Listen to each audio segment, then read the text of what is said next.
Hello हजुर नमस्ते सम्पूर्ण दाजुभाइ तथा दिदी बहिनीमा र यस भिडियोमा सबैजनालाई स्वागत छ र आजको भिडियो रहेको छ वार्षिक उत्सवको।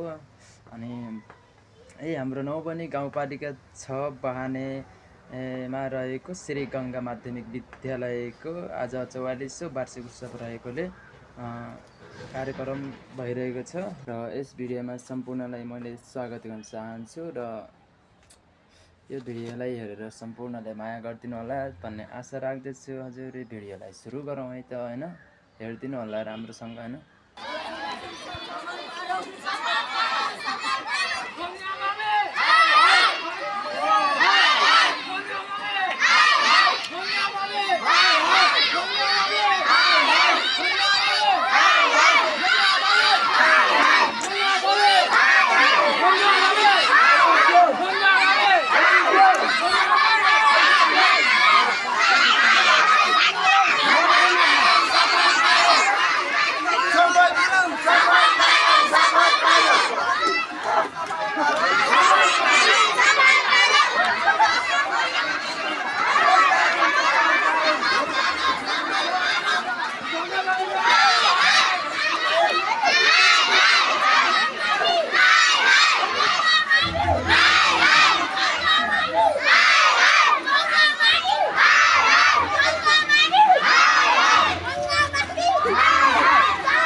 हिँड्नको लागि बाटो तयार राख्नको लागि पनि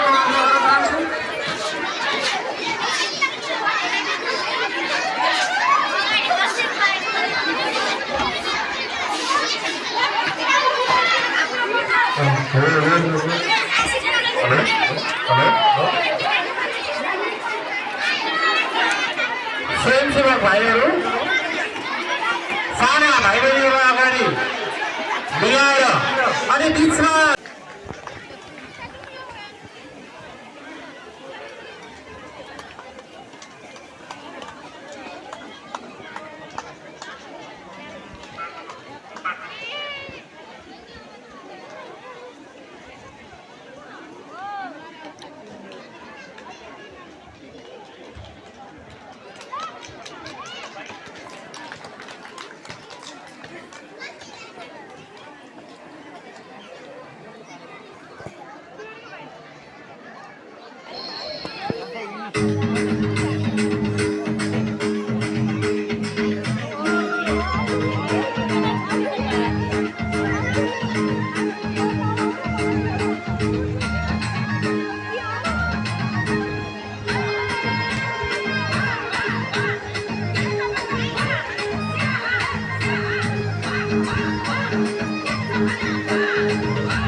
अन्ननाशक मावि लिगाका बहिनीहरूलाई धेरै धेरै धन्यवाद। मिठो नृत्य प्रस्तुत गरेर जानुभयो।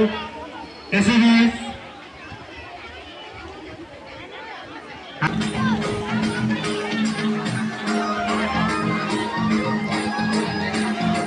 भिडियो त गराउनु परेन होइन भाइ, भिडियो त गराउनु परेन होइन। ब्यानरै माथि उल्टाइदियो क्या आमाले यार।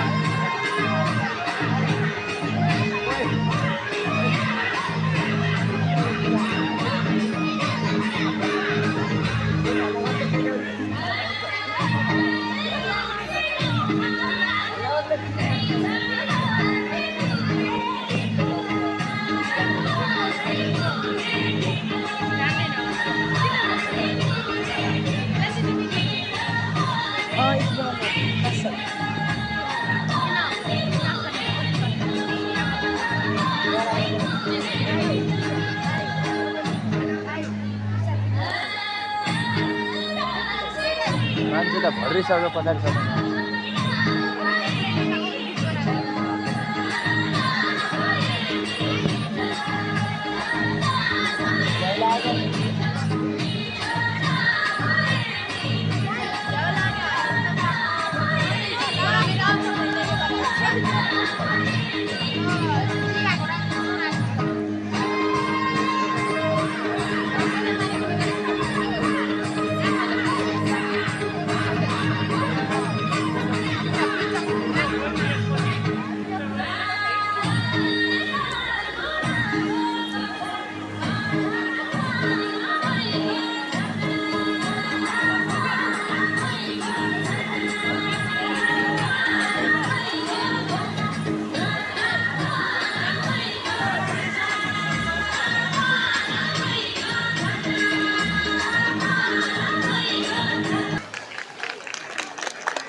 ठोक्यो ठोक्यो ताली ठोक्यो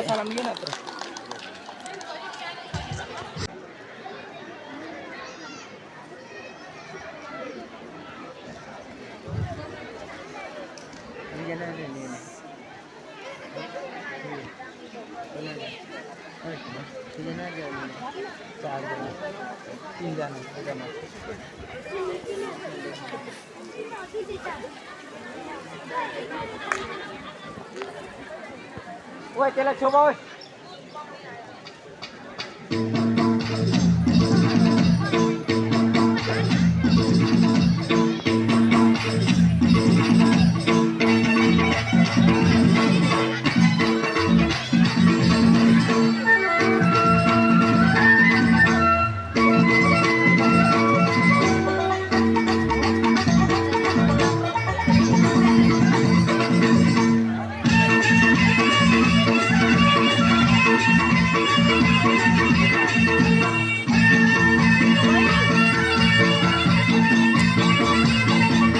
भिडियो गराउनु पर्छ क्या भाइरल गराउनु पर्यो नि होइन फेसबुकमा हालेर हो कि होइन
राम्रो लाग्यो किसिम हो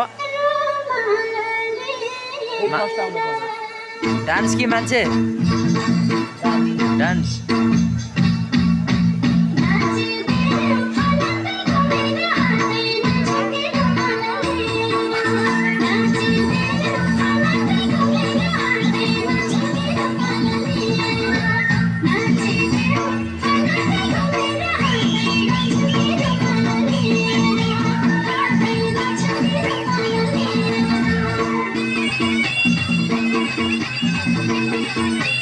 खाएको मैले पब्लिकको भनेको होइन खबाङ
पनि सकिन्न त यार के हो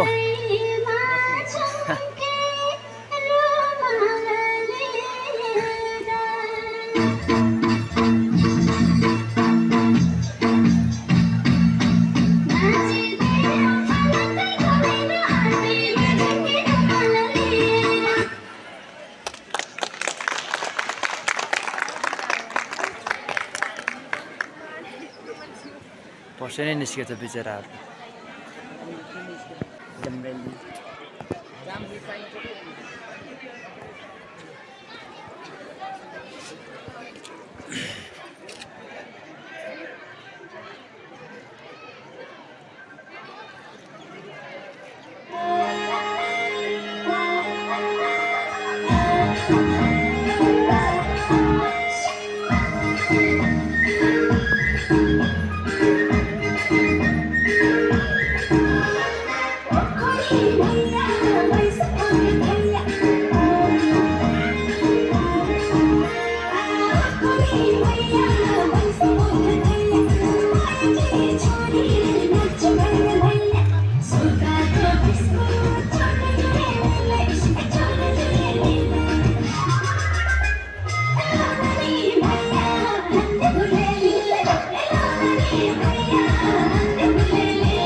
प्रस्तुतिको लागि हामी अब यो प्रतियोगिता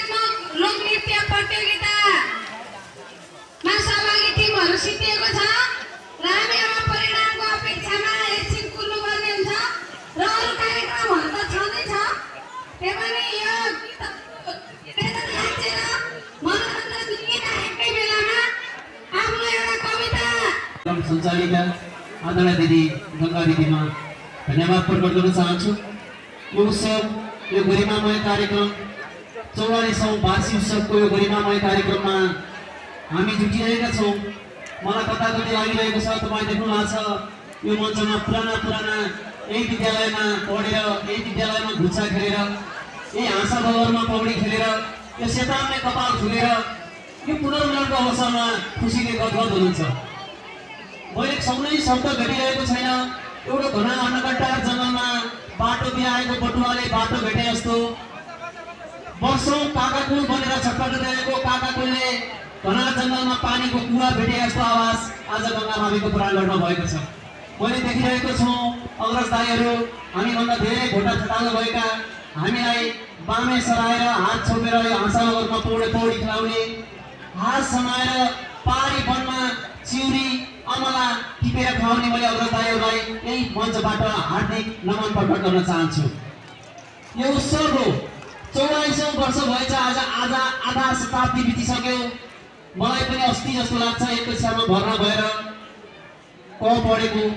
आज मेरी छोरी 12 कक्षा पढ्ने भइसकिन्। समयको रफ्तार, यो लुखलाको पानी बगेर राप्ती नदीमा मिसिएर कता भारतको कुन गङ्गा नदीमा मिसिन्छ भन्ने मैले सुनेको छु। मान्छेको जिन्दगी पनि आखिर त्यस्तै त रहेछ होइन र? अस्ति जस्तो लाग्छ यो 10 कक्षामा बिदाई भएको, आज अस्ति भर्खर जन्मेका हाम्रा नानी बाबुहरू फेरि बिदाई भएर गए।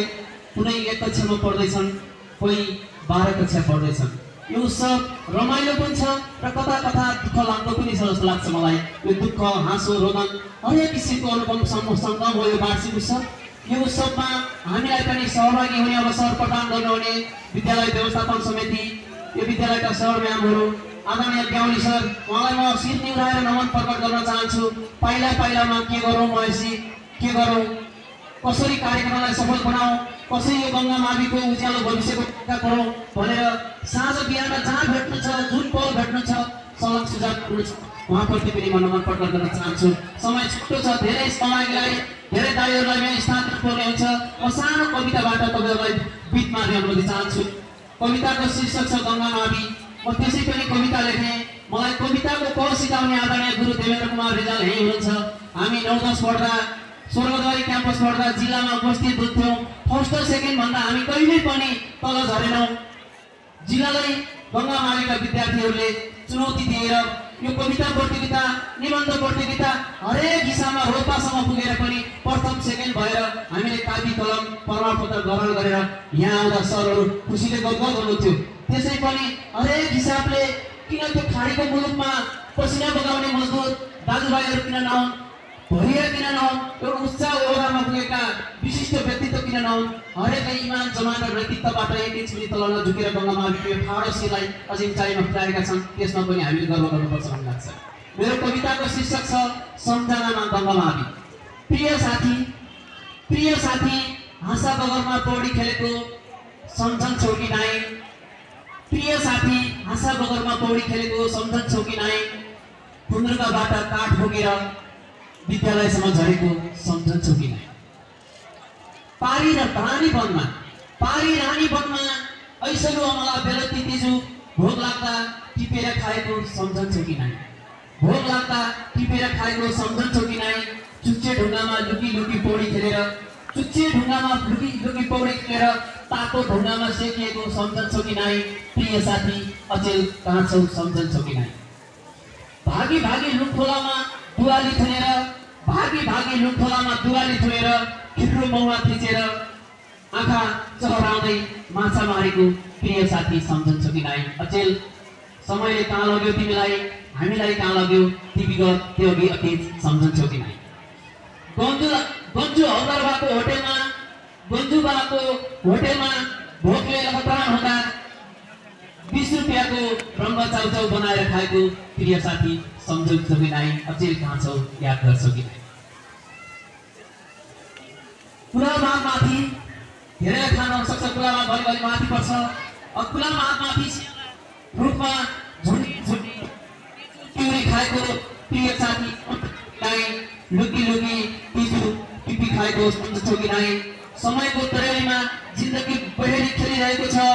धेरै भएछ साथी, त्यो अतीत, त्यो विगत, त्यो बालापन अचेल सम्झन्छौ कि नै? रुखोलामा झोलुङ्गे फुल काठे साबु थियो थिएन त्यो बेला, कमरमा किताब ड्रेस बोकेर नदी तरेर गङ्गा मावि आएको साथी सम्झन्छौ कि नै? साथी सम्झन्छौ कि नै? पारिपट्टि रहेको माथिपट्टि रहेको प्राचीन छात्रावासमा घरबाट आमाले लैनो भैँसी धोएर निकालेको घिउ र जातोमा पिसेको आटो बोकेर साँझपख त्यो चिसो छात्रावासमा आएर एक घाँस खाएर अर्को दिन गङ्गा मावि झरेको सम्झन्छौ कि नै? प्रिय साथी सम्झन्छौ कि नै? धन्यवाद, नमन।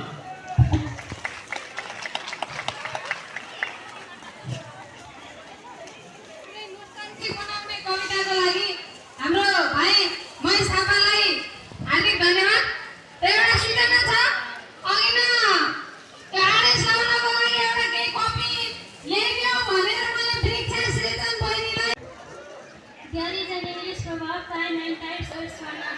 This proverb means time is precious and it must be utilized in a proper way.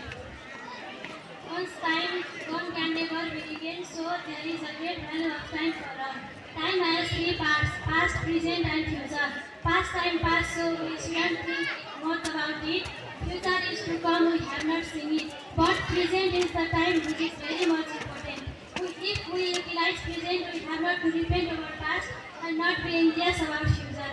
If the present is faced actively, present and future both will be safe. But if it is past, present and future both will be safe. Students should complete their work within time. Once time for formal education passes away, it never comes back. Time is very important for all, but it is most important for students. Great personalities have utilized their time in proper way, so they are great now. But some people kill their time in little gossips and cars. They repent at last. Farmers must use their appropriate time for the seed of maize, right, and others they cannot sow any time. So there is a great value of time in our life. It is once time gone can never be regained. That once time lost is lost forever. So we have to utilize our time in right. We have to do right work in right time if we want to achieve our goal. If time is passed by easily, we have to repent at last. We have to use our time in proper way if we want to achieve our goal. It is said that failure are the pillars of the success, but the failure after the using time is very painful. It is no use in crying over a spilled milk. Therefore, we have to use our time in proper way if we want to achieve our goal in our life. Thank you. Thank you very much, our dear Darshana Kesi, for your valuable speech on importance of time. She described how time plays vital role in our life to shape goal in our life. So I would like to thank her from the bottom of our dance को लागि अघिदेखि गीत तयार भएका बहिनी अगाडि आऊ भनेर मैले अघि बोलाए छिटो भन्दा छिटो आफ्नो गीत लिएर यहाँ अगाडि आउनुपर्छ र बहिनी सीमा पनि आफू तन्तमेर भएर बस्नको लागि हार्दिक अनुरोध गर्न चाहन्छु। सीमा बहिनी यसपछि तयारी अवस्थामा रहने।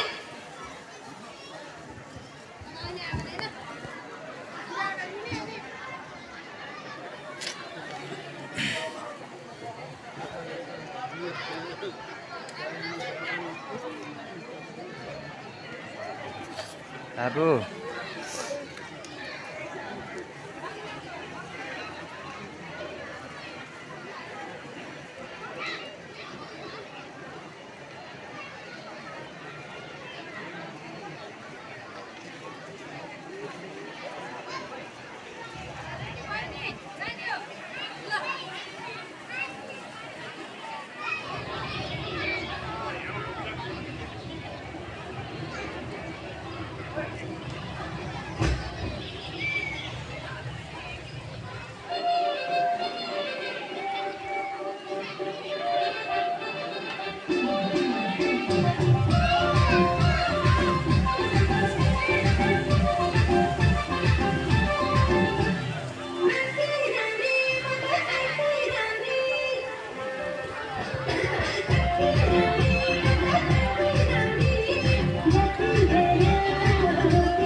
मेमोरी फुल भयो मेमोरी फुल भयो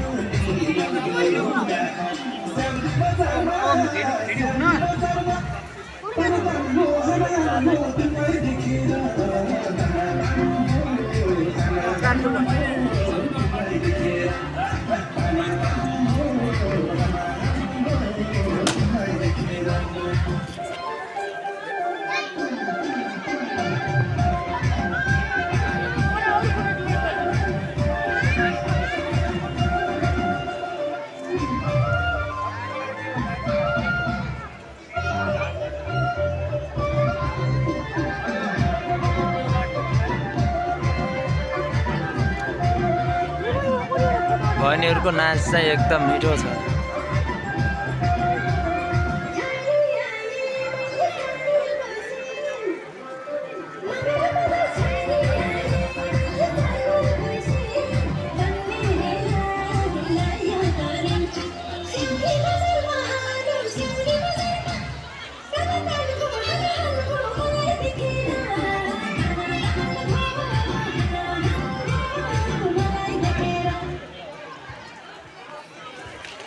धन्यवाद हिजोदेखि नै नाचौँ नाचौँ भन्दै निस्केछ भन्दै प्रतीक्षारत बहिनीहरूलाई केही हदसम्म क्लिक बनाउने प्रयास गर्यो हामीले महेश थापा आवाजले भने जस्तै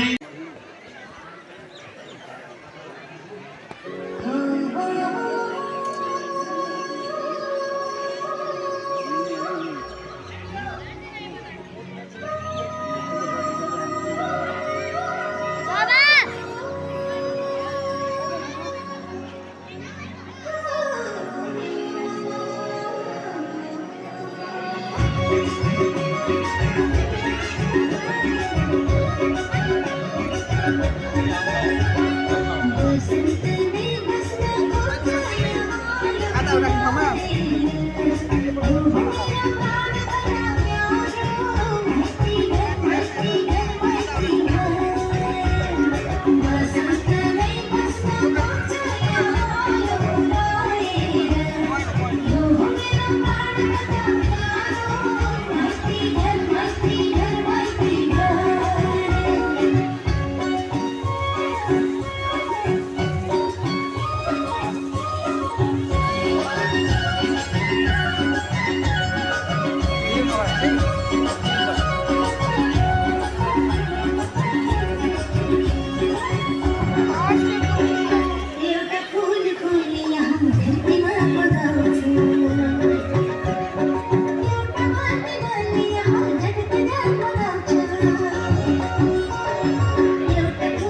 धन्यवाद बहिनी सीमा धर्पीलाई, सीमा ऋषिलाई आफ्नो